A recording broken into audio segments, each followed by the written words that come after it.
Welcome to Raging Bullets, a comics fan podcast, Season 2, Episode 770. From the great outskirts of Cleveland to wherever you may roam, Sean and Jim thank you for listening to the Raging Bullets podcast show.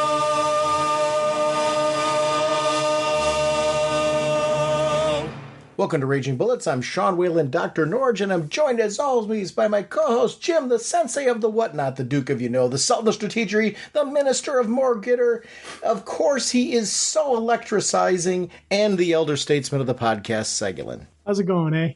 Jim, on this episode, we're going to talk about X-Manhunt Part 1, which is going to cover Uncanny X-Men number 11 and NYX issue number 9. We are sponsored, as always, by DCB Service and InStockTrades.com. Mr. Segulin, tell us about DCBService.com. Remember, it's not just a great place to get a great deal on comics. They have collectibles, statues, apparel. Right now, I'm looking at a Batman statue, 20% off, $68. I'm looking at a bunch of Disney statues, Alice in Wonderland, Belle, Little Mermaid. I've got a pirate Stitch from Lilo and Stitch. So, you know, if you've got a habit, if you've got a hobby, they've got something for you. So thank you, DCBS. Over at InStockTrades.com, as always, they've got their deals of the week. A Condition of Love graphic novel, volume 13, $10.99 regularly, 45% off, only $6.04. Jenny Sparks trade paperback, $19.99 regularly, 50% off, only $9.99. The Marvel Masterworks, The Avengers, hardcover, volume 25. Two different cover options for this one, $75 regularly, 46% off, only $40.50. And Superman, The Rise of the Superwoman, trade paperback 4. $19.99 regularly, 50% off, only $9.99. I want to thank DCB Service and InStockTrades.com for continuing to support our show. Mr. Segulin, what kind of a podcast are we? Raging Bullets is a spoiler podcast. We go in-depth into plotline, story twists, and whatnot of the comics we're discussing on today's show. So if you haven't read the books, you may want to come back later so you can better enjoy the show. DC High Volume, Batman. The Dark Knight's definitive DC Comics stories. Adapted directly for audio for the very first time. Fear. I have to make them afraid. He's got a motorcycle. Get after him or I'll have you shot. You mean blow up the building? From this moment on, none of you are safe. New episodes every Wednesday, wherever you get your podcasts. It seems to run on some form of electricity. Our first discussion this episode is going to be of Uncanny X-Men number 11, Legacy issue number 711. The writer is Gail Simone. The artist is Javier Garron. The color artist is Matthew Wilson. Letterer is Clayton Cowles. Cover artists David Marquez and Matthew Wilson. Variant cover artists are Luciano Vecchio, Peach Momoko, and Phil Noto. Apologies, of course, for any name butchery there, because I know there was some. Before we jump into talking about this issue, Jim, what has been your experience with this X-Men relaunch? Like, have you stayed current as far as where are you at in this series? There's been a number of books that have been released since we did our initial conversation, actually in our comic timing crossover. Where are you at? Like, what does X-Men look like? What does the X-Men universe currently look like for you? Okay, so the X/ all of Marvel universe. Mm-hmm. What it looks for me is what I can get on the Marvel app. Okay. A little while ago, I restricted what I'm buying. Even on the DC side, I've restricted dramatically on what I'm buying. Mm-hmm. You know, and I'm doing the DC app for most of my DC reading, the Marvel app for all of my Marvel reading. Uncanny X-Men, I did pick up like I think I ordered the first 10 issues, but then even then I was like, you know what, Jim, stop. I'm trying to stop the collector mindset. I'm trying to get back to just being a reader of comic books, an enjoyer of comic books, and not be the guy, oh, I've got to get this one and this one and this one. Got to collect, it's like, it's not Pokemon. I don't have to collect them all. So I can just sit back and enjoy my reading. And that's what I'm trying to do. big time with Marvel. And again, I'm kind of succeeding in it, kind of not succeeding in it, but I am succeeding a little bit. So on the X universe, Uncanny, I'm through issue 10, because that was on the thing. What I did was I went on, I bought the stuff for this discussion through Comixology. So I got that, that way, but I'm trying not to buy Marvel books. I'm just reading what comes out on the app. I'm just trying to read on the app. This is where we differ. It is Pokemon. No, I'm all over the place now, which I never thought I would be. So there's been a resurgence of my love for paper, but really in collected editions. So in my basement, I actually started buying these mini bookshelves. I have a back basement which has like a pool table in it. And what I've done in there is I've got like signed comics hanging on the wall. I've got celebrity photos and things that I've framed up. And I've got this chair that's in there that previously a gaming chair, but it's kind of a lounger. So I put that in an ottoman back there because I've got this space, like it's an open space. And I turned this into a reading area. And I found that I'm reading paper. I take my iPad down there. So I'm all over the place. There's some books that I'm reading digitally. There's some books that I'm reading paper. I'm getting the monthly issues just because of the collector mentality. What I've found is, we're actually kind of similar in this sense. I found that there's certain books where I like having the run of it. So I want to have the run. There's certain books where I started buying them digitally and I just like being current on the book because I don't want to avoid spoilers. I just want to and I want the immediacy. Great example is that Batman. It's Batman I'm buying. I'm out of my mind. I'm buying it physically to have the physical issues, but I like reading it digitally. So I'm getting them day and date as they're coming out. Like I'm liking Hush. The Hush sequel is out right now. I'm a couple issues into it. Really enjoying it so far. So that's the type of thing. And then like you, there's a number of things that I'm reading via the app that, because of the fact that we were mainly a DC Comics podcast before, there's certain Marvel books that I'm catching up there. Like I'm reading Immortal Thor, for example, right now, which is outstanding. I liked Immortal Hulk. And so I'm jumping onto Immortal Thor, which is supposed to have major implications for the Marvel Universe going forward. Big changes coming to Thor. And when I say big, I'm not that's not tiny changes, huge changes coming to Thor. So I'm reading it that way. Uncanny X-Men. I'm buying paper and digital. I'm a Gail Simone junkie. I've remained a Gail Simone junkie. Same thing with the main X-Men book. Then some of the other books, I'm buying them digital. I'm up until Manhunt, because of the fact that I knew we were going to do this on the show. I've been current with the X books. I'm on a bit of a pause because I don't want to, as we're talking about this story, do what I inevitably do when I've read too far. And I'm and I know what's going to come next. And you drop that in there. It infuriates me when I do it. So I can't imagine what it's like for a listener. So I try when we're doing stories like this, where we're not going back to something classic, but we're touching on something current, to try not to be too far ahead of our listening audience. So if you're listening to this and joining us along the way, you can read with us and know that we're going to talk about and spoil the heck out of the first 3 issues of this. And so if you're doing a read along, we're not going to tease anything that goes beyond that. I'm really trying hard to avoid that piece. Yeah. So that's kind of where I'm at. So the X books, are you in the app, are you reading all of the current X books? Is there anything you're leaving out? What's your experience been? Because I'm really loving the whole gambit right now. Here's the thing. I'm going through the full gambit. I'm reading all the X books. And it was funny, when we first started talking Manhunt, I somehow missed Storm. Really? Because you know how with the Marvel app, you select, how you select it and you put it in your favorites. So you just click on your library and you missed you missed the title altogether. The title altogether. So that book is sweet.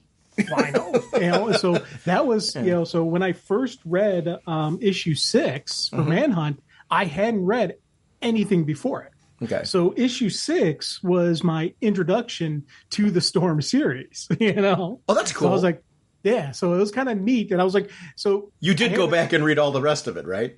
Oh, yeah. Yeah. I went back and I pulled everything that was in, and I'm pretty sure it was through issue 5. So I'm pretty sure I'm current. Yeah. But yeah, so I did read all of went back. But it was funny, my first read through of it, I was reading it going, It was a little bit of wait, hold on. Are you reading Avengers? No. I have it in my queue, but I haven't had a chance to sit down and read it yet. You know she's on the Avengers now. Yes, I know she's on the Avengers. Right now it's on my list of books to read, the Avengers, but I'm behind on the Avengers. It's one of those things, like, I'm trying to have the Marvel day, the DC day. Me too. Non-big two day where I read something that's not Marvel or DC. I don't always get to it, and like you'll read 1 or 2 books and you can't continue on, and it's just like I don't have enough time in the day to actually enjoy the hobby as much as I used to. So this is where we're actually completely alike. My collecting is like Pokemon, in the sense that there's certain things that I'm really enjoying getting collected editions. I got those DC's Finest. Yeah. And Marvel has its own little versions of those. I didn't think I'd like them at first because of the size. They're smaller books. They're not digest size, but they're smaller than the traditional ones. And you know me, I usually like bigger's better. But these are really nice reading copies. So I'm digging that. So I grabbed a couple of them. I don't have all of them. I haven't gone crazy yet with them, but I'm really enjoying the line because some of them are things that I haven't read before, and some of them are favorites. Yeah. I'm still liking the omnibuses, and I'm liking the absolutes. What I'm finding now is this crazy thing where I don't feel like I need to have everything. I'm grabbing each month based on interest. And where collecting comes in is if I start down one of like a particular brand of that line, I want to keep getting them. So if it's a Batman one or something like that, I want to get those. X-Men one, Spider-Man, things like that. Daredevil, like Frank Miller's Daredevil, I've been collecting those in collected editions because I don't have I have the one collected edition of Daredevil I had. I have lots of floppies, the singles. But the one collected edition I have of Daredevil is the one that really kicked it off for me, Born Again. Back in 87, Born Again, think about 87. When we were in high school, trade editions were not a common thing. So Born Again, I got in trade. That was how I read that. Like, I had read Daredevil before that, but it was very broken. It was either in Marvel Team Up, when he guest appeared in Spider-Man, or if I got, like, issue Daredevil in the 3-packs, or I got, like, Daredevil issues at, like, a flea market or something like that. I always liked the character, but, didn't have, like, big runs of Daredevil. Then Born Again changed my world. You've read Born Again, right? Yeah. Oh, yeah. Yeah, well, and again, but here's the funny thing. With me reading Born Again, it wasn't until the Marvel app came out. You just read Born Again? Yes. Oh, my God. talking about how amazing that Daredevil run is. Yes. All those years, and I never picked it up. And then when the Marvel app, like, hey, let me find out. Let me read this. I'm like, oh, crap, this is awesome. So you never read any, like, the electric stuff or anything? Have you read that now? No, I haven't yet. Oh, we got stuff to do. We got so much stuff to do we can talk about. Yeah. I just did a really good episode on Back to the Bins. It's going to be released in the future, where we were joined by Chris from over at Comic Timing, and Comic Geek Speak and Comic Timing, and Chris Eberly, and Paul over on Back to the Bins. And we just did kind of a retrospective of Frank Miller's run, but we didn't do a cover-to-cover, which means, as far as I'm concerned, it would have been fair game anyway, because you and I haven't done it. But what I don't want to do is point people to, like, another appearance over there, and then, because we've got so much to do, I'm like, well, that would have checked a box. It didn't. And great conversation, and you should go and listen to it.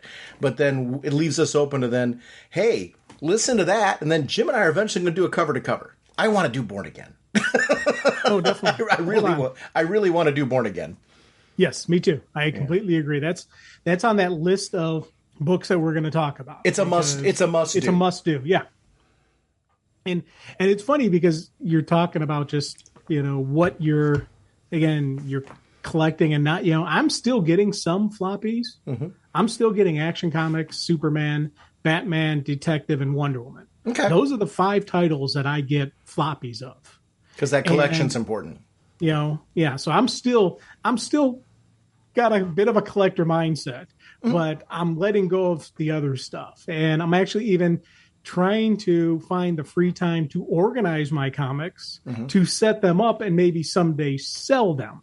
Because I want to start getting rid of floppies. I want to start selling my comics. And just because, spacing and just, I know one day I'm going to die and I don't want to leave that on to somebody to get rid of. So I'm like now looking at all the books that I have that I'm like, I don't need all these things.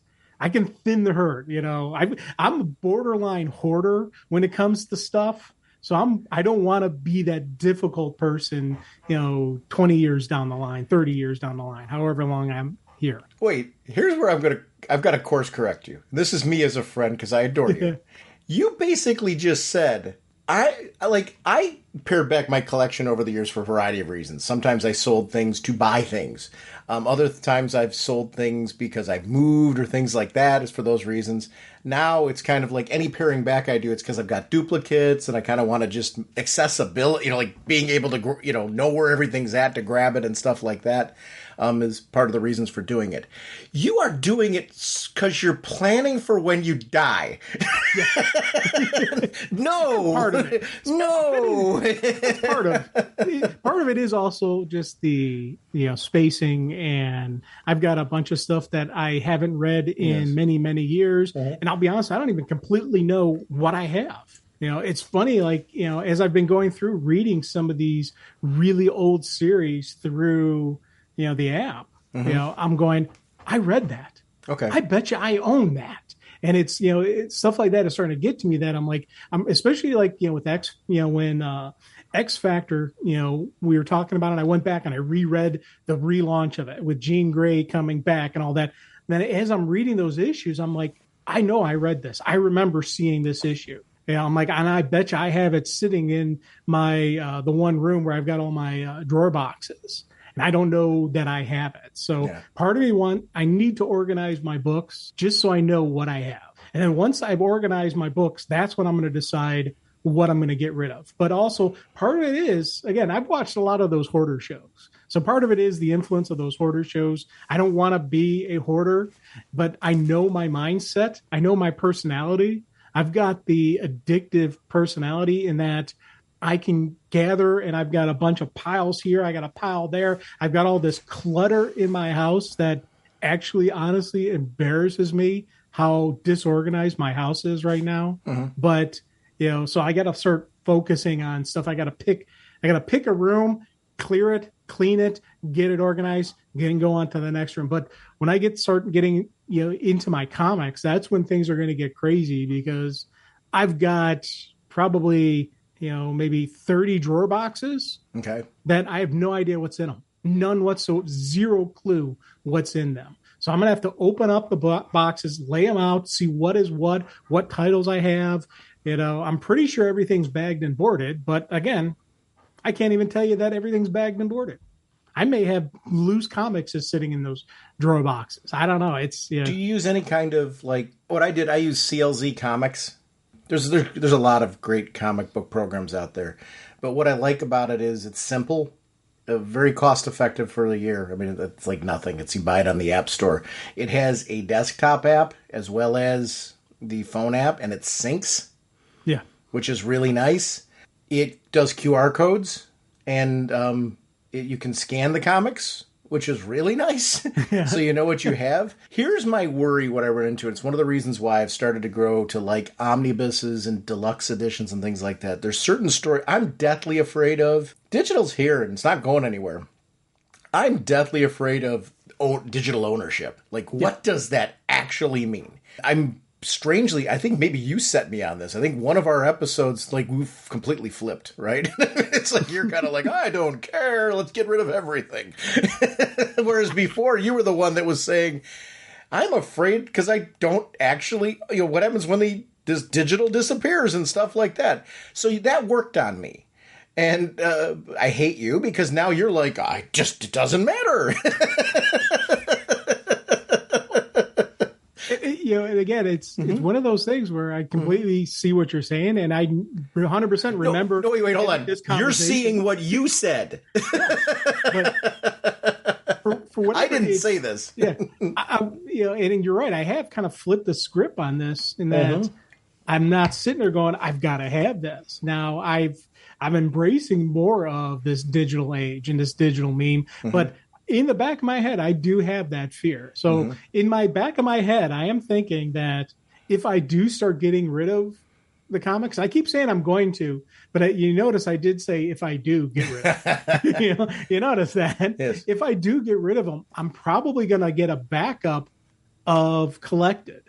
So as I buy the collected, see, I really like that. Then I will get rid of the floppy version. Okay. Or I'll look and like if I have, there's certain books that if I end up owning it, I'm probably not going to sell the thing because I'm going to want to hold on to it just for, holding on. Like I know I have got multiple versions of Gail Simone's Uncanny X-Men #1.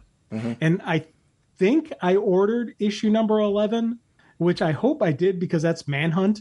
The start of Manhunt, which I know is going to be this epic story, in the future. So I'm hoping I did buy Manhunt number 11, Uncanny number 11. So I have Manhunt number 1, because that's going to be something I want to have her sign and I'll hang on the wall. So that's where I'm kind of thinking on owning the paper. But then, like, if you get Uncanny X-Men, like, and it does a crossover like this, do you get the floppies of the other books? Because this is what I do in my collection with those. Yeah. So I'm collecting Uncanny X-Men physically. I've been buying the other books digitally because what ends up happening is this. I start something on the app, then this crazy thing happens where they don't have the current issue. So then I'm like, but then this is the reader mentality in me. So it sounds like the collector mentality. It is somewhat that. But I'm a reader first, and I will always have been. I want to read it now. Yes. That's where the Pokemon thing comes in. So it's got to read them all. And I have no patience. And this is where I have no self-control. If I'm digging the story and I know I can read it now, here's where the comic creators have got to be scared. If there was some way for me to like sit outside their house and get like the issue before everybody else, I probably would. I wouldn't I wouldn't do anything illegal or anything. I would like just maybe sit on their front lawn with a lawn chair, like, and agree to do some yard work or something, like whatever it would take. Like, listen, I'm not trying to be creepy or anything here. I'll cut your lawn and leave. Can I just read that issue? Stalking is illegal, Sean. Well, that's not stalking if I'm willing to do chores. It's barter. I look at it. You say stalking, I say bartering. Case in point. Well, here's the thing. To your point earlier about you haven't gotten rid of your comics yet, I haven't done this yet. Right. I don't I don't have like addresses of creators or anything. I haven't like done any of that. So this in my head it sounds like a good idea, but I've taken no initiative to do any of it. There's a lot of work involved in that, and I'm reading comics. So in fairness, as long as they keep giving me stimulus in these books, I won't ever be able to get to do any of that because I'm not going to like go, geez, I got to seek out all their addresses in order to do all this because I've got too many comics to read. Yeah. So they're safe.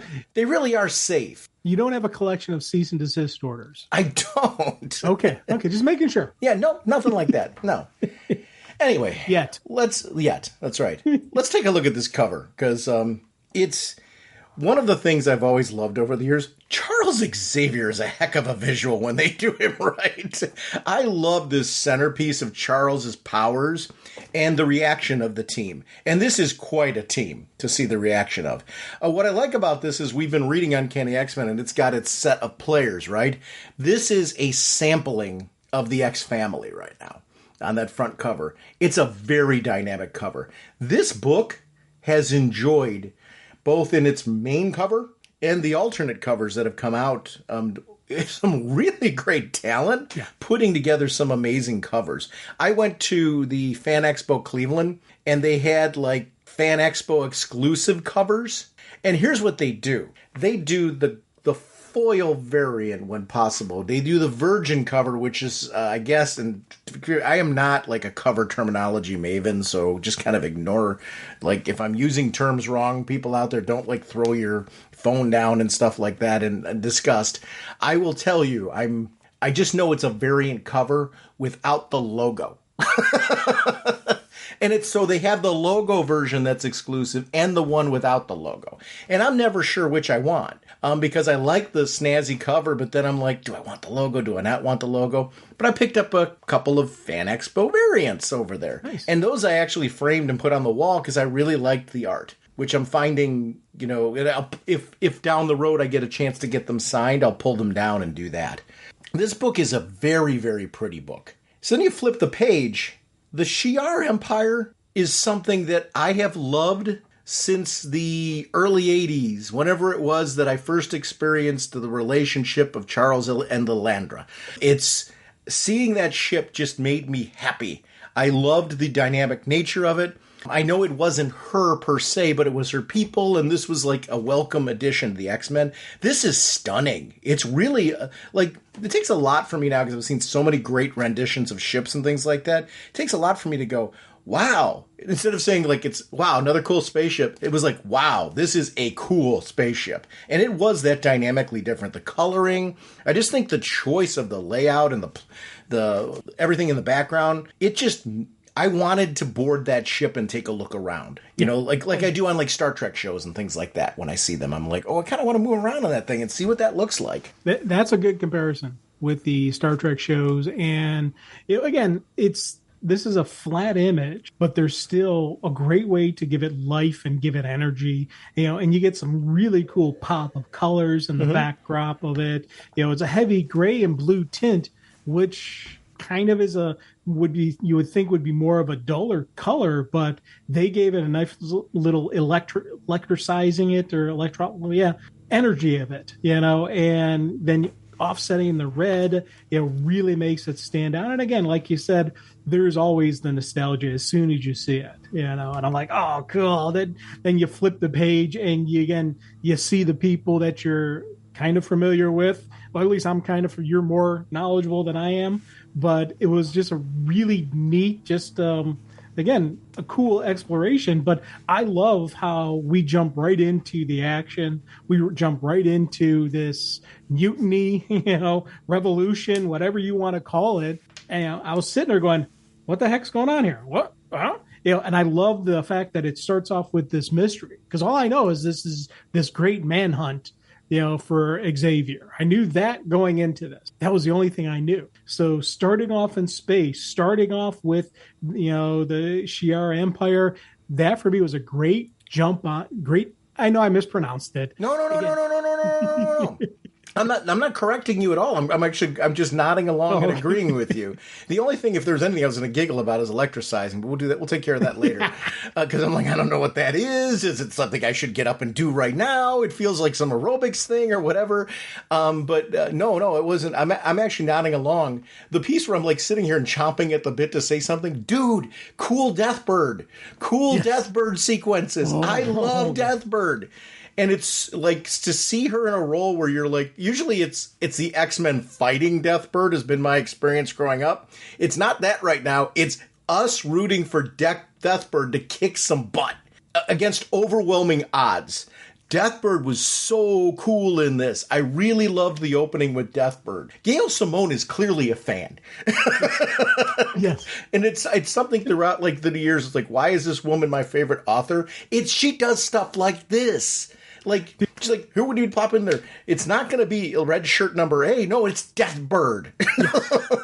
And I like you, I was sitting there going, oh, this is going to be awesome. Yes. She's about to open up a can of whoop ass. Because not only is Deathbird just a, you know, again, description is Shi'ar mutant unparalleled warrior. That's just a basic description given to her. But we know she's so much beyond that. She goes 1-on-5, 1-on-7 against the X-Men and wins. You know, so she's, you know, I feel bad for these people who are about to die horrific deaths because not only is she a badass, she's defending her niece. So she's protecting family. Yeah. So that takes it to an 11. And I'm like, yes. That full page spread of her standing there, brilliant artwork, just showing her as a true vicious, badass. 1, 2, 3, 4, 5 dead bodies at her feet, and she's ready for more. And I'm like, oh yeah. All of this, and this is Grey Malkin Prison, like, why is this the kickoff? Because Charles is experiencing all this. Keep in mind, they've got him on, like, this dampening helmet and all that kind of stuff like that. But this is, again, Charles Xavier. That's never going to be enough. He's experiencing all this. In the meantime, we know he's got this tumor, this mutant tumor, that is causing all kinds of issues. So I'm like, this is Professor X again, and it's our Professor X. And especially now that we know so much in reading the X books, knowing the story behind this, that, like, Charles is not the bad guy that it's looked like. And depending on who knows what really happened with Charles and why he did what he did, this is really, really cool to see him in this sequence, knowing that it's dangerous for this man to be out, but yet you're sympathetic to him. That balance that's been achieved here is, like, really critical for this story, because I'm riding along and I'm like, this is his kid. It's one of those things where he's a dad who feels like he has not been there for his kid. He is hoping and rooting for Deathbird. And that just added, like, to an already cool sequence with Deathbird. We are now running along with Charles, who's rooting for Deathbird as we're rooting for Deathbird. It is like the coolest balance. The pacing of this fight is so sweet in what it does, because it's telling a big story in the best way of introducing all of this. If you're going to build and lead into a crossover, this is so the way to do it, because our man has not escaped yet. And yet I am so glued into his motivation. This is sometimes what's forgotten. Make us, as readers, want the motivation for the character to escape and do something, to the point where you know how dangerous he is, you know why he should not, but yet you're like, deal's off, he's got to get out of there. He's got to get out of there. And I loved how this was paced at the beginning, because I totally felt that. And it was the emotional drive of this opening sequence that it had me pulling along like the fish on a hook. They got me. There's a carrot and I'm pulling a cart. It's like, it was so awesome. And one of the things I loved, again, everything you're saying, I'm completely in agreement on that. But one of the things I really loved is how they crafted the story where they're going through each of the different parts. Mm-hmm. We've got the prison, then they got the close-up of Charles, then we're going back to space, and the prison, Charles, and they just, flip-flopping between the different stuff, and just kind of like, it's a beautiful blend of multiple elements of the story having to come together. You have your opening page where we focus on one, and now we've got to start showing all of this stuff interacting. So for me, this was just a great, just the flow through of the page, going from, space to prison, Charles, space, prison, Charles, and just keep going back and forth. But you never lose any one piece of the story, and you never get confused on any one part of the story. You see them all spread out at the same time. It's brilliant. The writing of Dr. Ellis was brilliant, and everything that's going on with that team as well, because you've really got 3 different flows going on here, that it's essential that they're all interplaying with each other. You could have written them separately, total mistake. Doing it this way, where they're teasing us in and bringing us along. She's talking about, it's like his brain, the team's talking about how it's like his brain's overheating, and you just know that we're building to something. We are building to something. It's, I'm like waiting for the egg to hatch. This is going on. And that was the part that's, even now as I'm talking about it, I feel like I'm just reading it for the first time again. And that's the sign of a really good sequence where you've got that throughout. Charles, I was a good man. I was, as he's playing this out in his mind, that part is just really, really was something that drew me in. I love that one sequence when he's like, I was a good man, but I was in all ways not a good father. Mm-hmm. And I love the fact that arguments can be made about, was he a good father? Was he not a good father? But the power of in his own mind that he was not a good father, that gives him that takes up his desire to help his daughter even more. Whether he was a good father or not, that's, not for me to say, to be honest, because I don't know all the story. I really don't know all the story of him as a dad. But here's the thing: I love that he's a terrible dad. Okay. I love him, but he's a terrible dad. I'm helping you. No, and I'm saying you're saying based on your reading experience. Yeah. I've read enough about him. His son Legion. You remember Legion, right? Oh, I remember Legion. Yeah. So you read all that stuff. Good job there. Here's the thing: if you were to ask me right now, is Charles Dad of the Year? Take a look at the Legion arc. You read all of that. Like, I mean, you said you're like there might be an argument for the other side. What is that argument exactly? Okay, his argument for his father with his daughter. To be honest, I've never read any stories with him and his daughter. That's why he's a terrible dad.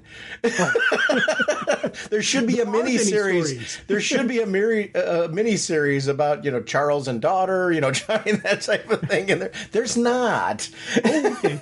Well, see, I thought maybe I missed something, and I was going to talk to you about, what kind of stories are we, because is this the first of introduction of her, or? No. Okay.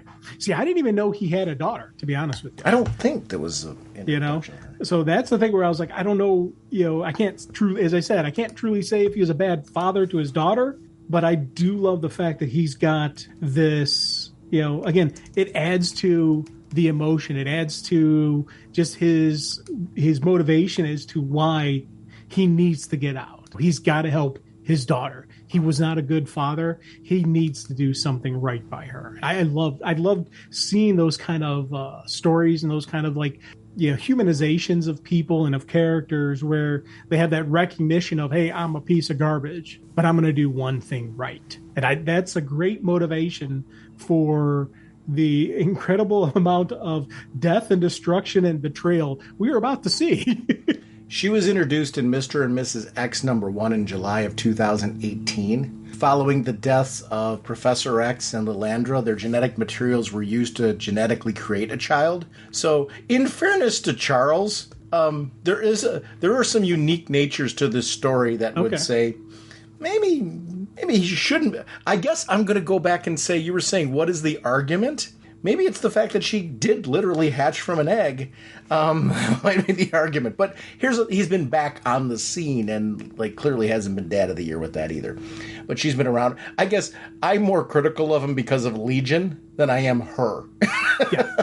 So Legion is a good argument as to why he is not Father of the Year. Mm-hmm. But I think that might also be leading to his guilt and his urgency to protect his daughter now, especially with Lilandra and the relationship. Did you read a lot of Lilandra and Charles together? Because you and I, do you remember it as in Uncanny X-Men as a kid? You remember Lilandra, right? Okay, I remember her from as a kid. I'm going to keep butchering the name, so I'm going to stop saying it. Her, yes. But I'll be honest, I don't remember the stories. Okay. I remember reading it. I remember seeing her. I remember seeing the Empire. I remember seeing all of them, but I don't have any solid memories on the stories. It's kind of like when we were talking to Dark Phoenix. I didn't completely remember all of that part of their part that they played in the story. Mm-hmm. There are gaps in my memory. So, there's definitely gaps, and that's one of the reasons I've been loving going back and rereading all these old Uncannies, and just going back through and reading stuff going, I remember that. Oh yeah, I didn't remember it going that way. There's been so many of those times. So it's kind of a neat, again, I love reading the older stuff. I love reading this current stuff. So, this has been a really neat experience. So they sedate him. It's almost like everything fades to black for us, too. That was a great time to shift to Louisiana. So we're kind of feeling like where Charles does. I loved that choice. Yeah. We don't know quite what's happened yet. We're going to find out. But we don't know, and I love that. This is what I love about this writing. It's sitting there oh, you did to us what you did to him. And that was cool. I really, really dug that. So we're in Louisiana, and this is, I think, just one of the cooler sequences in the book. Because what I'm really enjoying about this X-Men run right now, you're coming off of this big monumental one that was so well received, with what Hickman was doing in Powers of X and all that kind of thing that was going on back then. You're now coming back to present day where we've moved on from that. Each of these books has a different flavor. And I really appreciate that. Like, this is Uncanny X-Men, and it really embraces, like, what I've always loved about Uncanny X-Men. It feels like coming home in the way that this is being written, while still feeling contemporary, current, and a bit different. This whole training sequence where I like the heavy, you know, we've got half the team is our classic characters, half the team are these newbies who I've gotten really interested in, and we're seeing this team do their own kind of danger room setup. I love Rogue being a leader and trying to find that sweet spot of how far do you push? How far do I take what I learned from Charles, what I learned from Cyclops, and incorporate it? Make sure that they understand we're playing a game right now. This is a simulation right now.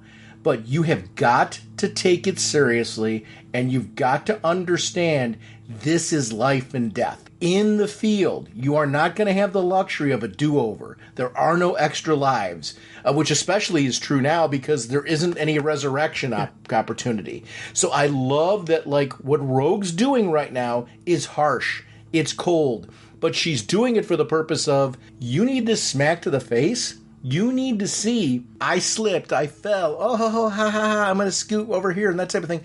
That does not work. These training exercises, there has to be urgency to this. And she makes a choice, hopes her husband's going to back her on it, doesn't 100% know, and he does. He backs her play and sets that up. And I loved how that played, and I love that the whole team did not agree with her approach. And Wolverine in the end comes back and goes, I get why you did what you did. And I thought that was a nod. I'm like sitting here, I'm like, oh, Logan, all right. I like everything about how that paced, and I liked that it wasn't clean. Some of the team, you know, Jubilee in particular, had a very adverse reaction to the whole, basically threw a slur at her that, you know, was basically saying you're Cyclops now and that type of thing, which I loved that. I loved everything about how that played out, and she was the right person to do it. Yes. Oh, big time. And again, the fact that it was best that it was Gambit doing it. And throughout this series, we've seen that where Gambit's been that go-to of, you know, Rogue. And it's natural that it's her husband, but also natural that he 100% trusts her judgment. Flat out. You know, and so it's natural that she would go to him and he would do it without even question. He didn't even hesitate. He's like, okay, done. Boom, and dropped her hard because they needed that life lesson. They needed that lesson of, hey, what if this was, you know, a Sentinel? What if this was that the crazy Sarah? What if this was, you know, any of these other really nasty people who are hunting them down? Sinister, Omega Red, Sabretooth. I mean, she's rattling them off. I know, and she's right. But you're right, Sarah Gaunt. I'm so glad she's doing there because Sarah Gaunt was so far in this run right now. The creep factor of Sarah Gaunt in this is so high. I love her as a villain. Yes, I do too. And I love, we're throwing out the classic stuff, but then that new one that just made you feel icky. And here's the thing. I completely agree with putting Sarah Gaunt on the same level as Sentinels, Mr. Sinister, and Omega Red. I thought that was absolutely brilliant in throwing out there. But also to go along with you, with Jubilee throughout don't forget your ruby quartz visor. I was like, and I love the fact that Rogue acknowledges, ain't gonna lie, that kind of stung a bit.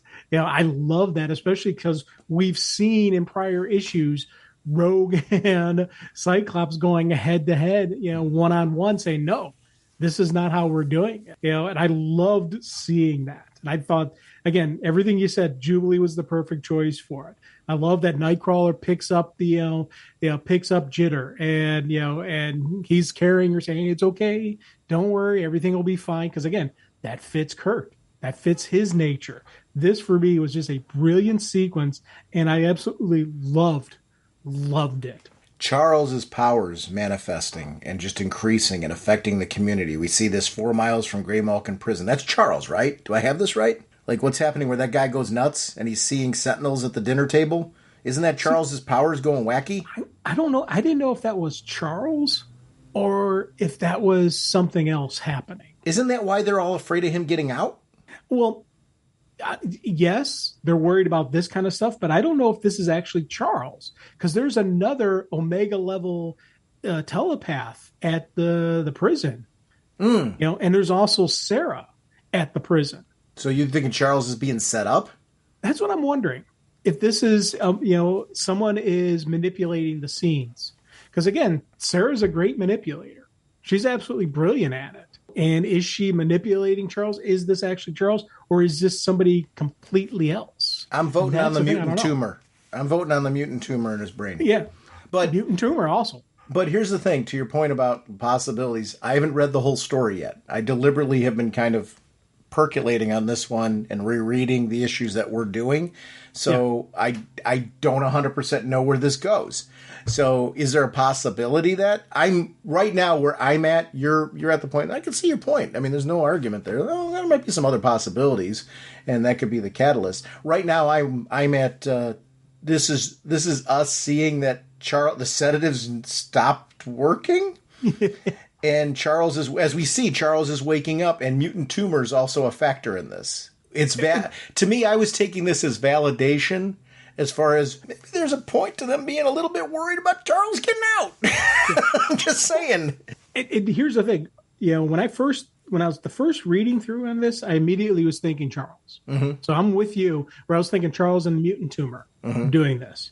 It's only until, you know, we see him talking to Sarah, you know, on the next page, and how Sarah helps him get out and all that kind of stuff, that I re-looked at these pages, and it made me wonder, is this Charles? Is there another person involved in this matter? You know, because that was the thing I was just wondering. Because again, that's something like, could it be? Because, you know, Charles is patient number 2, not patient number 1.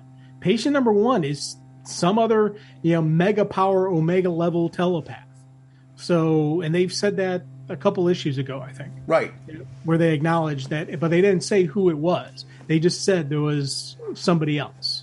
You know, so again, that's what got me thinking, could it be that, or could it be Charles? Now, one of the things I got to say I absolutely loved about the art choice was with the dog, the sentinel face. They kind of drew out the nose.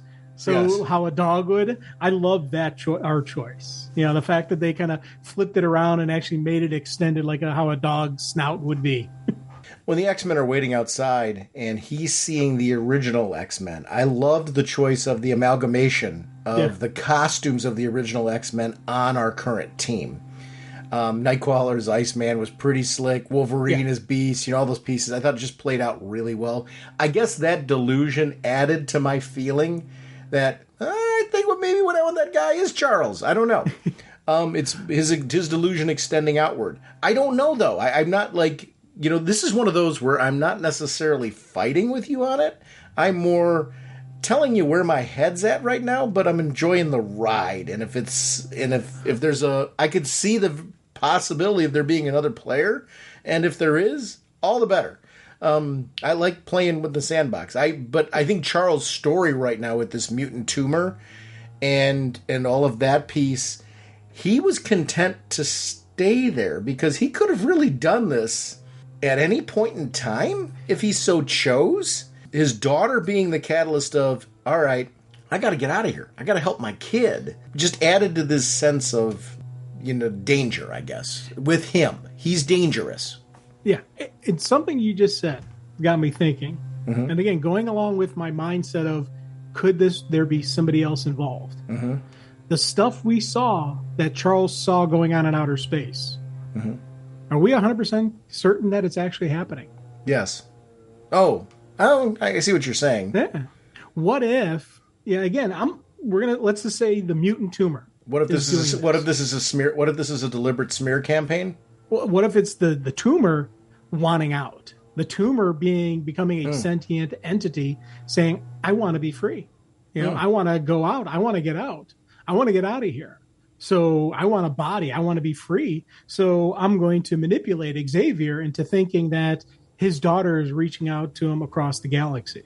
And then I'm going to make all these other, and it's the tumor doing all of this stuff to him. And it is Charles, actually, Charles's mind doing it. But it's the tumor kind of acting as the puppet master. I take it that this is my take, by the way. I'm not. This isn't. I'm following your logic, and there's a logic to what you're saying. So let's go off of that and leave that there for the moment. Where I'm at is I feel that really happened. I do feel the tumor is a factor. I feel that this is Charles. I feel Charles is dangerous, and I feel like we're seeing why. I also understand his urgency to escape, and I support him even though I think he's dangerous. Well, it's weird to say I support him and I think he's dangerous because of the fact that if he's doing this, he's doing terrible things. So I don't know how to rationalize that with myself. And what I'm saying, I support him. Maybe I might want to pull the word support back a little bit. I get it, maybe more like what he's doing, but I don't. I think what it is I don't feel Charles understands if Charles is doing this. Charles does not fully comprehend what he's doing right now. Right. I think there is some mental faction, dementia, or however you want to word it, going on with Charles, where he's not completely in control of himself. He's not seeing the world as he should be seeing it. But again, like you, I don't want to justify it because he's doing horrible things. And I love the fact that we're seeing, what he truly is capable of doing. All those years that we watched Charles and we saw him as this weaker man, who is this most powerful telepath, but physically we never, and I know I never physically thought he could be in the field. Right. We're seeing right here, he just took down 5 X-Men. Yep. And he took down 5 experienced combat trained X-Men. Now they were holding back, but he still took them down. And I love seeing the power levels that Charles truly has. That's a long time ago, where we're talking about he wasn't in the field and that type of thing. So this is this is admittedly I still see that Charles. Sure. See, in my head, I always see Charles as that person. I know there's been a lot of stories since then, that have shown that he shouldn't be. But in my head, it's kind of like, whenever I think Charles Xavier, I think, it's, I think the older guy sitting in the wheelchair with his teenagers going out in the battle and this, that's the Charles Xavier I always have in my head. So it is kind of cool for me to see this version, who's a serious physical butt kicker, doing what he does. And again, I know this isn't like a sudden, oh my God, this is a dramatic change. No, this has been Xavier for a long time, but I still in my head, I always see that, And he's still not your guy you think at first for sending him into the field. He's just more capable in the field now than we grew up with, so to speak. When he first started walking again, way back when, there's definitely more capable now.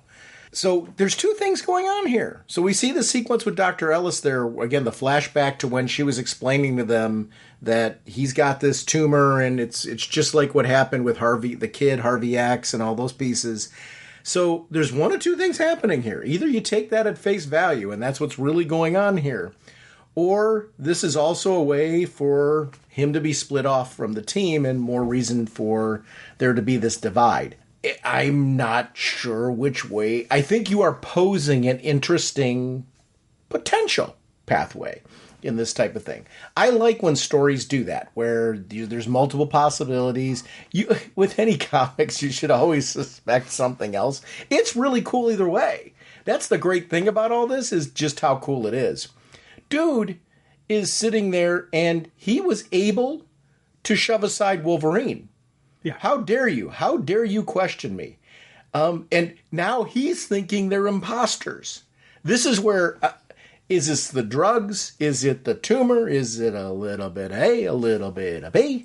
Charles is definitely not himself at the moment, and I'm really liking the way this plays out. Now, I'll be honest with you. When he froze Kurt mid-teleport, that for me was a, whoa. Throwing people around with his mind is one thing. That mid-teleport freeze, I was like, wow, that right there is a serious. Now, I don't know if he's ever done that in the past. No. Okay. I don't think. For me that was a holy crud moment. So you've been stating your evidence as far as saying there might be a third party involved here. That's my evidence that I think this is Charles. I'm just going to say, I'm throwing it out there. I don't know. He just froze Nightcrawler mid-jump, even if he thinks that they're imposters. I think this is Charles. I'm just saying. Because that's pretty painful what he's doing there. I loved this. Everything about this action sequence sets the stage for how powerful he is, whether there's a third party or not. Boy, we haven't seen this kind of stuff out of Charles, I don't think fully since Onslaught. We've seen some impressive feats by this man and crazy impressive things before. What I really like about this is I also feel sometimes Charles is written... You don't have that human side to him. Sometimes they make him almost too alien in the way that he's written, if I'm making any sense at all. What I like about this is you've got this intense power, but we've got the man there too. That balance of who Charles Xavier is has got to be a part of all this. Some of my favorite stories are when we've seen flashbacks to, in the early years I'm talking about, flashbacks with him and Magneto, and Charles was like dueling in the astral plane and all that kind of stuff. That's this guy. That is this guy. He went through those years of dueling, and now he's dueling again with these imposters and showing why he is who he is, again, with whatever his backpack guy on the back of his neck is doing to him, or back of his head's doing to him. I don't know. I really liked... This was a great way to end the issue, seeing the tail end of Nightcrawler prominently displayed because the front of him's like in the background. Yeah. That's uncomfortable. There's just so much about that that's uncomfortable while everyone else is knocked out. He got the worst of it. He definitely got the worst of it. Yeah. That, again, as I said, that's just a wow. And again, I love the fact that after all these years, we still have these moments when you're just like, whoa, that's some power. That right there is a statement of power. And I loved seeing that. That's how you open a book. Yeah.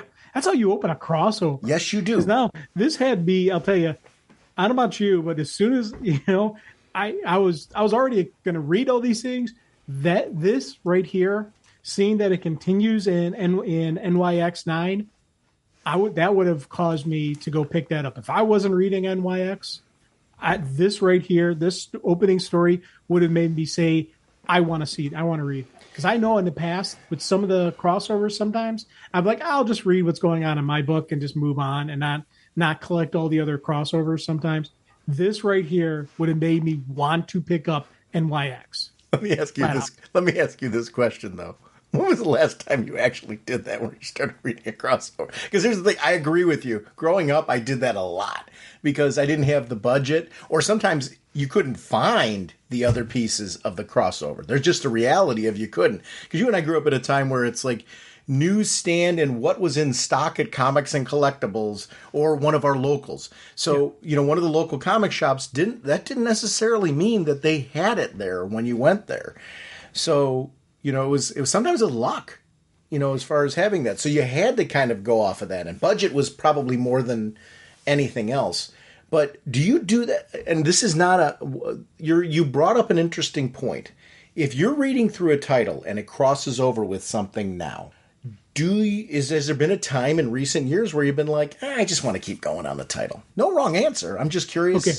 Well, in yes and no. Now, back when we were younger, sure. I would skip over there's a lot of famous crossovers out there that I didn't read the second part to it. Me too. Because of everything you said, budget, I wasn't getting the title. I'm not going to seek it out. Present day, like I'm going through and I'm reading some of these older series, and there's, and again, X books do a lot of crossovers sometimes. Sure. And I'm reading and it's going through. I'm not always finding that next crossover period of an older book, and sometimes I do, but there's been a couple stories since going through the Marvel app where I'm reading Uncanny X-Men and there's a crossover with another X book that I'm not that far in that series yet. I'm not going over and, jumping over to that, so I've had a couple of that where I didn't go, I'm not going to cross over. I'm not going to read that just because, I'm not there yet on that series. I'm reading, X-Force, but I'm not there yet. So I'm like, oh, man, I don't need to, thing.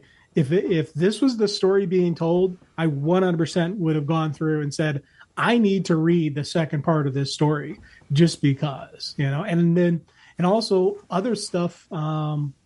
There's been a couple like old Batman stories that had a couple crossovers among the different Bat books. Mm-hmm. That when I'm going through reading like some old detective stuff, I'm not necessarily going in and picking up, finding the digital version of that Batman that's part 2 of the story. I can't fathom what you're talking about right now. Yeah, I know. But there's been some where, again, when I'm going through reading, again, I'm using the 2 different digital apps, and I'm coming across a crossover. Not every time am I jumping on it. Sometimes I am, but not every time. There's a difference between what you're doing right now, though, and I could see doing that myself. I think where I think the late 80s, early 90s broke me, in the sense that it just broke me into, I got to read the whole story-ish. I'm going to throw an ish on that piece. I've got to, when I jump on a story, I've actually jumped lines, like where I'm going to stop reading certain books because I started reading a crossover and I want to finish reading it. If it has, let's use Genesis. So Genesis was a crossover from DC back when. I didn't need to read every single title Genesis went into. I read the Genesis miniseries and I read the titles that I was reading at the time because I didn't have even if I wanted to read every Genesis crossover issue, when I'm talking about the ancillary ones, I read the Genesis miniseries. So it's different than what we're talking about right now. The miniseries was the story proper, and then it tied into other books. I only read the books that I was reading. But a miniseries is part of your budget, right? So when you're investing in that, there may have been a few key crossover issues that I grabbed in my budget, which meant that I wasn't reading something else that I normally got during that time for my budget. Crossovers is the same thing. Like if Batman crossed over into something, I read, even if I wasn't reading the title because I didn't have it in my budget at the time, I'm like, oh, wait, I've got to stop reading this book so I can pick up this crossover issue right now. Where there was a sickness to that whole thing. Invariably, when the crossover was done, I would want to go back and reread the issues that I missed of the title that I was following before, and I was seeking those out. There were times where I would sell books to do that, where I'd be like, okay, I've read this 3 times. I hate doing this, but it's worth something right now. I'm going to part with it, and I'm going to buy other books. And I didn't hold on to things probably as long as I should have in some of those cases to keep the reading going. I usually am a reader first on that end. I can see doing it on the app, though, where I'm like, here's the part where it'd be a sickness for me. If it's a miniseries I read in the past or a crossover I read in the past, I might skip to keep reading the run if that's what I'm looking to do, just because I read the story. I'm going to say if I hadn't read the crossover before and I encountered it, I'm reading the crossover. So I admire what you're doing. To me, it's whether or not I've read the crossover or not. Want to talk NYX? Yep. Our next discussion is on NYX. Writers are Jackson Lansing with Colin Kelly. The artist is Francisco Mortarino, and color artist is Raul Angulo. Letters by VC's Joe Sabino. Cover artist Sarah Pitchell with Federico Belial. Variant cover arts by Fan Yang, Fanyang, Peach, Momoko, and Phil Noto. And again, as always, apologies to name butchering. I love this book. This has been a book that consistently has been one every issue. I just really love the character focus. Talk about a different feel. For years, I called it Nyx. I don't know why. It's so dumb because it's NYX. Obviously, takes place in New York. I don't know why I got that stuck on the brain. But this run is the first one where I've actually been calling it by its right name. I love the team lineup, and I love the character focus that we've had on certain issues. It's been a great way. The narrative focus has been on singletons, even though there's team members that are throughout it. that have made me get really invested in this book and the team. We've got Charles who just escaped, and this is our first book that is really addressing what Charles escaping means. We've got wanted signs where he's wanted dead or alive out there, and reactions of people to Charles being out there. This whole kind of piece leading into the team at their home base, which has been an interesting establishment right now. They have kind of created this refuge for mutants that are in their age range, mutants who are kind of disenfranchised out there, as kind of being a sanctuary, so they can learn how to use, not only just learn how to use their powers, but also feel safe from a world that does not like them at all. This sense of the mutants being persecuted and hunted, it goes back to what we grew up with, but it's a very, very different level than I think we've ever seen before. This book, I think, really showcases what that looks like in a very, very different way. I like that it feels like it's part of the X universe, but tonally, there's a different sort of flavor to this book over Uncanny, and that's what's totally working for me on this one. If you remember when we talked about that first issue with Ian. Yeah. And I was like, okay. I wasn't like, oh my God, on this. This was one of I was more meh, on there, partially because I didn't really know the people and whatnot. I'll tell you, I've dramatically changed my story on NYX since reading, continuing reading the story. And a lot of this stuff you were just saying now is part of the reason why I really see the mutant plight in this story. And partially because this is taking place in New York City, partially because it's taking place in that big city where you've got I'm calling them the new Morlocks. I don't know what else anybody else is calling them, but the sewer dwellers. And you've got NYX, who's kind of got their little sanctuary thing that they're trying to build up. And it's just, I really love how they're really showing these people who have done nothing wrong, but people want to execute them just for being a mutant. And it really rang to, when I was first reading X-Men, back when there was only one title, and it was one of the things that really made me connect with the X-Men was the fact that they were being persecuted simply for being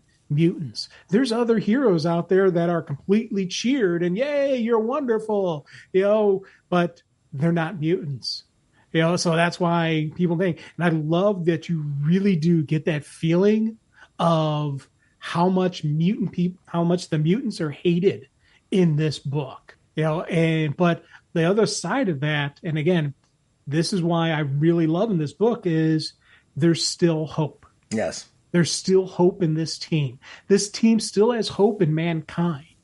And I do love that, Ms. Marvel, who's a character I knew very little going into this book, but now I'm getting more latched onto her positive energy that she brings to this whole story that I'm like, this is an awesome character. And it's gotten me wanting to read more about her, read more of the past stuff about her, and just find out who this character is all about. Because of, as horrible as life is for mutants, she still has a positive energy. Yeah. She still looks at Sophie Coco, Cuckoo. Or Cuckoo. The fact that she's still, there was a lot of betrayal that happened in a couple issues before this. There's a lot of stuff going on with her and her sisters and what she was doing to NYX and all of them. She never once had a hatred towards Sophie over this. And I loved even the scene. It was a couple issues ago when she's like, hey, sorry, no. And she gave her a big hug saying, no, it's all cool. It was that positive energy she had. I was like, man, I love this story. I love this character, this series. Her story changed to become the mutant. They kind of altered her origins to kind of wrap her into the mutant universe. That it was kind of a thing that came later with this character. I really like it. It wasn't a known quantity. That was something that was discovered. Something was discovered when she died, for all things. Ms. Marvel got then embedded into the mutant universe and became a part of all this. The thing that's great about her is she's kind of your traditional Marvel superhero getting dropped into the X-Men world. That's where she works out really well. She's everything that you're saying. I love the positivity. I love that her whole way of operating is just traditional superhero, right? Which adds a nice balance to what you're going on here. The friendship with her and Sophie Cuckoo just totally works for me in all of this. Sophie's still got kind of that attitude edge that the Cuckoo's got, which comes a little bit from their past. They basically were the lackeys of Emma Frost, for lack of a better way to put them, who have continued to evolve over time. But they had that kind of pretentious edge to them that hasn't gone away from Sophie, but Sophie's kind of become more well-rounded over time, which I really like about her. It separates her from her sisters in some way and validates the reason to have her be a part of this as opposed to being linked to that hive mind. I am really engrossed in that character and what was done with her in this. I love the whole team dynamic, but those are the two right now. If you ask me who are your two favorite characters, it's definitely those two in that relationship. I think they're the ones that are, kind of my pivotal point, and then everybody else alongside them is interesting. When Charles shows up on the scene, it's like I'm just settling in with them in the Summoner game and that type of thing. Summoner, wasn't that the name of the game? Summoner. Yeah, Summoner. Yeah. So, I'm relating to them. I'm digging it. I'm like, I want to play this game with them because it seems super cool.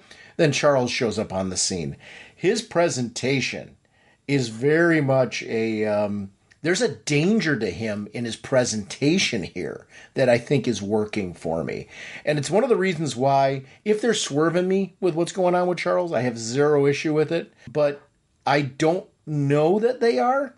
The danger feel of him, I think, it's definitely deliberate, and it's definitely working as far as taking me along in this story. This idea of him, there's a remaining seed of Krakoa that exists. That is the ability for him to bring back a mutant. This is the one seed that could bring back I believe it can bring back a singleton mutant. You get why that would be a prized commodity that he's going for. Doom, which, remember, we got Doom's whole storyline going on, which at some point in time we're going to have to tackle that in some way. I'm trying to figure out how that story's playing out, so I can figure out some way that you and I can engage with that on the show at some point. Because I'd like to do the Doom crossover just because we read the story that got him there. So it'd be fun to read, where does this go with Doom? So Doom's the Sorcerer Supreme, and Doom is now he's taking over the Emperor. He's everything. Super, right. So this is a world that's reflective of that right now. Doom's got the seed. I don't know that Doom has control of it, but I don't know does Doom know what he's got? I don't know. That's one of the things that I really like about this story is this idea of the seed's there. There's a reason for them to go and get it and what it can bring to them. And I like the team's kind of like, this is a quarantine zone over there. You want us to go in there to do what now? I love the debate that comes out of this because you get the urgency and it's Charles, right? So this is now your young guns that are looking at a legend who is sitting there. This is the reason why they're there at all is because of this man. And yet, what he's asking of them is monumental. I love that. I love that feel because it felt real. At its best, I think one of the reasons why we're fans of the X-Men, it's when the X-Men get like this. They get grounded. We talk about this a lot with Teen Titans, right? Teen Titans does this very well. The X-Men does it just as well when it's so well written in just a different way. It's where those books, I think, over the years were complementary of each other. Was because of the fact that I think they scratch a similar itch, but they do it in their own unique flavors. This is what I've always loved about Teen Titans, and we're seeing it right here in that book. It's funny because normally I would be the guy saying, dude, you should go help him. But I completely understand his logic. I understand why he's saying no to Charles. Yeah. Again, it's one of those things where I love this page because he's standing up saying, hey, this is Doom. He controls the planet. He's the Sorcerer Supreme. What could we possibly do? Mm-hmm. We are not a paramilitary force. We are not his child soldiers. We will not risk the wrath of God so that we can clean up Charles Xavier's problems. I love that line right there. I love the fact that he's standing up and saying, hell no to Xavier. That for me was absolutely brilliant. Further, it shows, and again, I loved the reason for the people who don't listen to him and say yes to Charles, because it gives further strength to what they're saying. This right here was a great usage of who these characters are, why, Marvel and, they go with Charles versus why the others didn't. Each argument further strengthened the other's statement. It was absolutely brilliant. I love this. It's also not simple why they went with Charles. Right. Like this isn't clean either. David is being very consistent with what we've seen out of David. And I really liked that. Like, it fit the storytelling that came before. So it wasn't like all of a sudden just out of the blue, oh, okay, it's Charles is here, let's go follow him. I liked the debate. I liked that the team split. I like that even within the split, it's not super clean. And that part works really well for me. We'll talk more about that. But now, one thing, because we spent all that time when we were talking the last issue, is he being controlled? Is he being manipulated? There's a page here there's a panel here that, is further arguing, going along with your argument and not mine, that this is actually Charles is doing. And it's something I'll be honest, I didn't catch in my first read through. Mm-hmm. When Charles is talking to Enoli saying, hey, thanks for being my guide. My powers have been weak since Gray Malkin. And I'm like, weak? He just took down 5 X-Men. How can you say weak? And I love the fact that I didn't really completely catch that. And it goes further on. Later on, we see Charles doing a little bit more betrayal on the people who volunteered to help him. So again, further strengthening the argument that, no, it's not Charles. It's not Charles being manipulated. It's Charles, being the jerk that he can be sometimes. So I love this little panel. And again, I didn't catch it until my follow-up read-throughs that he actually says that to them, that he's still portraying himself as not being all-powerful. Because we know by Charles's power levels, Charles doesn't need these two. Technically, Charles could go in there on his own probably and not have an issue with what he's up against. But he's playing off to them as a hero, as good people, saying, hey, I do need your help. I need, kind of an accompaniment there, And in reality, he's like, I need you guys to be my distractions. And I love just that little bit there that I didn't catch before, that now I'm like, oh, further shows Charles is being a jerk. The story of Volta is an interesting one here too, because we start seeing what happened with the seed and how it all, why did the seed survive? How did that all happen? What led on to this story with the little kid and what was going on there? That was a great story. That's Mojo, isn't it? With that big grin. Yep. I love Mojo, and it's I was a big fan of Longshot. Did you read the original Longshot miniseries years ago? I don't think I did. Okay, that was some of the origins of Mojo come from that Longshot miniseries, which I was a big fan of back in the day. So I was smiling. Mojo obviously wove in and out of X-Men so many times too. What a great character! It's cool to see him play out in this. Charles, you're right, is a very, very manipulative freak in this one. As far as what he's doing, there's a point in time where he abandons them. Yep. And to your point earlier, and when he abandons them, he's like, you tell yourself you're sorry, that you'll make up for this betrayal one day, that you would have helped them complete your little sham mission, if only it didn't put your true goal under threat. That they can face down the horrors await them beyond that door. They'll rise above, they'll win the day, they're your X-Men. But they're not his X-Men. No. Yeah, that's a tough one. And again, this was he put them in play, in danger, to be a distraction so he could do what he needed to do in that moment. Yep. He sacrificed them. Oh yeah. And here comes the pivot, the sacrifice. Not your sacrifice, of course. And I love that it's Mojo giving doing this commentary. Yep. Again, it fits who Mojo is, how they are, the broadcast and the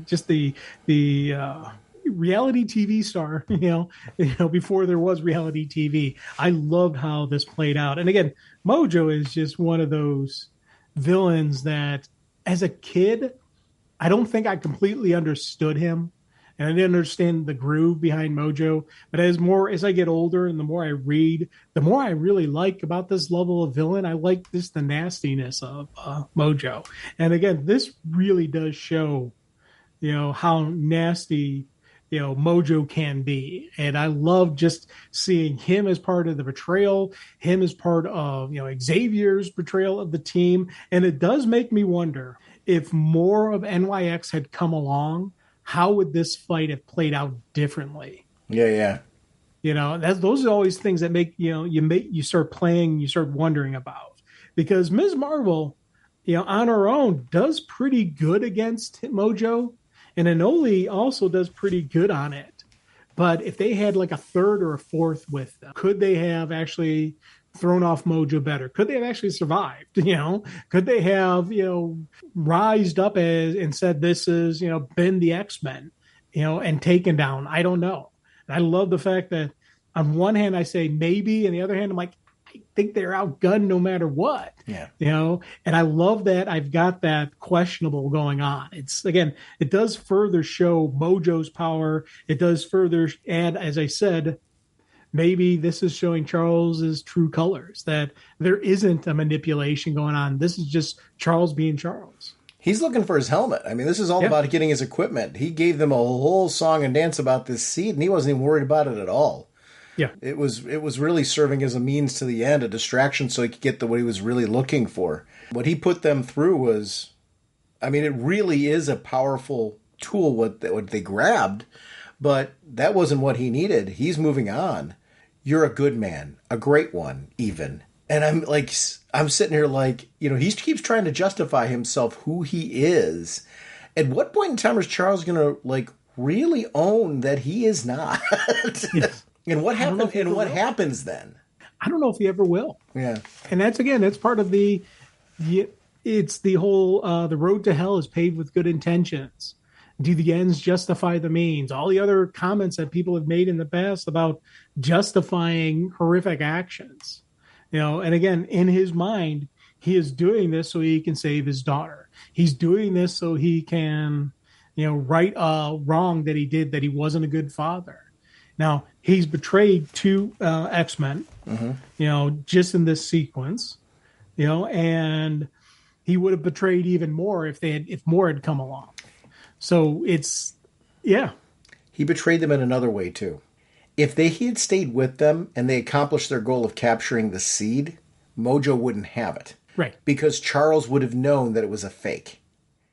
By not capturing the real seed, they opened the door. Their doorway was open for the Mojo to keep that seed and create this Mojo City, whatever that's going to be that we're seeing next issue, that he puts through Local.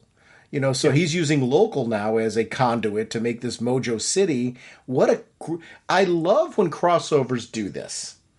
They're telling their overarching storyline, but at the same time, they're furthering the adventures of the main book. So Charles has woven in and out and acted as a catalyst for what is going to kick off to be a major problem for NYX to face when they face Mojo next issue in Mojo City. So I love that. I want to continue following Charles' adventures, but I also want to read this book and see what goes on the next issue. This was a great, great issue. The thing I'm wondering is Local.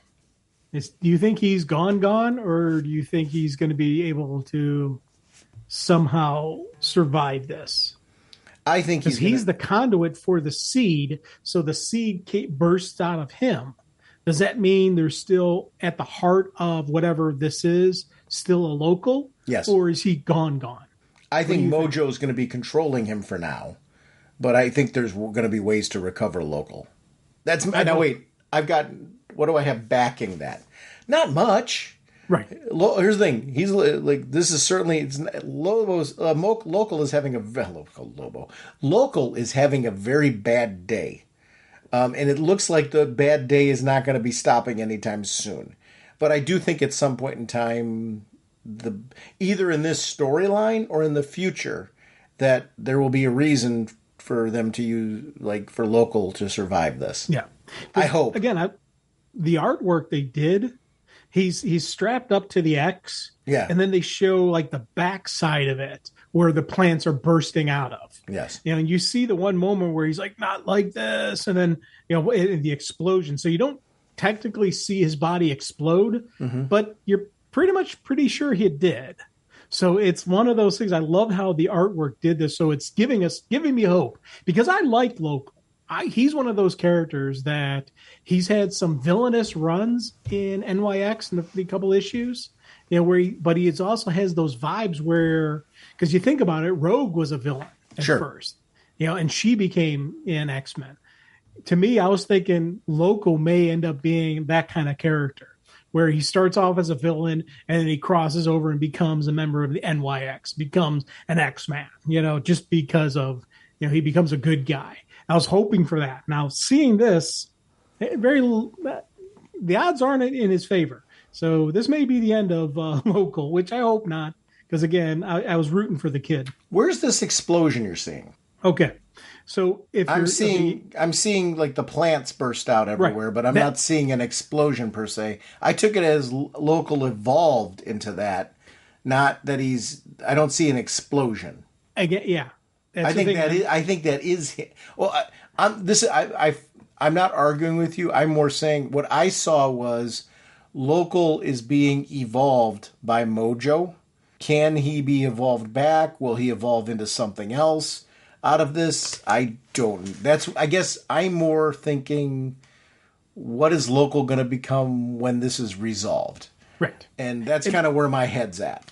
Yeah, for me, I say explosion just because you got the one panel where he's like, not like this. Yeah. And then the next panel right below it, you see the X and all the green shooting out of it. And to me, that's his explosion. Then next you have Mojo City.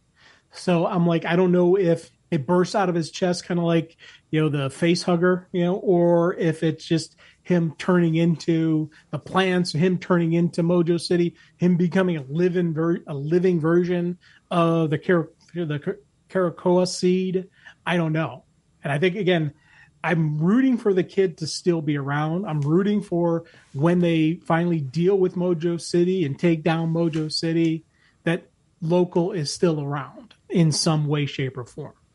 I don't know how it's going to happen, but I'm rooting for the kid. I'm hoping it happens. That X was like a trellis. Yeah. I mean, and how he used it with Local. Yeah. It's going to be very interesting to see what happens with all of this. I really liked this story and where it went. He really grows on you, doesn't he? RagingBullets.com is, of course, our show website where you can find out information about upcoming episode releases. That feeds into our Facebook fan page. It also feeds into Twitter/X. We have a wonderful Facebook group community. I want to thank everyone who posts over on the Facebook group community. The About Us section of our show website is where you can find out how to connect with us on gaming platforms and our personal social media. You can also see me bi-weekly on Is It Jaws, which is a film review podcast. And we do the Jaws 1 through 4 scale to evaluate movies. So if you're a movie fan, please consider joining us and the wonderful selection of guest stars that Paul always puts together for this wonderful podcast. We are sponsored, as always, by DCB Service and InStockTrades.com. Mr. Segulin, what's going on over at DCBService.com? Remember, DCBS is a great place not only to get comics, but also statues, apparel, and whatnot. We've got a cool Batman statue, a Zatanna statue, Pirate Stitch. How can you not want to get Pirate Stitch? So thank you, DCBS. Over at InStockTrades.com, they have the deals of the week. A Condition of Love graphic novel, volume 13, $10.99 regularly, 45% off, only $6.04. Jenny Sparks trade paperback, $19.99 regularly, 50% off, only $9.99. Marvel Masterworks, they have 2 different versions of the Avenger hardcover, volume 25. Each of those is $75 regularly, 46% off, only $40.50. Superman, Rise of the Superwoman trade paperback, $19.99 regularly, 50% off, only $9.99. I want to thank DCB Service and InStockTrades.com for continuing to support our show. Next episode, we are back with part 2 of X-Manhunt. We will see you then. Bye. Sean and Jim are back again, talking comic books with all their friends. They'll spoil a story and break it down. These two guys talking comics are the best around. Raging Bullets, the podcast show. Raging Bullets!